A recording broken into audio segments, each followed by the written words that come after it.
வேதத்திலிருந்து ஒரு வார்த்தை நம்ம தியானிப்போம். நீதிமொழிகள் 1வது அதிகாரம் 33வது வசனம். எனக்கு செவி கொடுக்கிறவன் எவனோ அவன் விக்கிரமின்றி வாசம் பண்ணி ஆபத்துக்கு பயப்படாமல் அமைதியா இருப்பான்.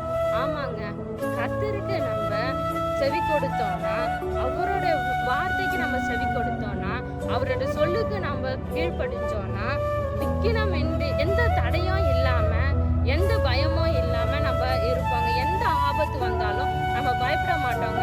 எந்த பிரச்சனை வந்தாலும், எந்த போராட்டம் வந்தாலும் பயப்படாம அந்த காரியத்தை எப்படி ஃபேஸ் பண்ணணும், எப்படி நம்ம எதிர்கொள்ளணும்னு ஞானத்தோடு நம்ம இருப்போங்க. நம்ம அவரை தேடும் பொழுது, அவரோட வசனத்தை நம்ம தியானிக்கும் பொழுது நம்மளுக்கு எந்த பயமும் இருக்காதுங்க, எந்த கலக்கமும் இருக்காதுங்க. நம்ம ஒவ்வொருத்தரும் நம்மளோட குடும்பத்துல என்ன பிரச்சனை இருக்கட்டும், நம்மளோட வேலை ஸ்தலத்துல என்ன பிரச்சனை இருக்கட்டும், நம்ம அந்த பிரச்சனையை எல்லாத்தையும் நம்ம மேற்கொள்ளுவோங்க.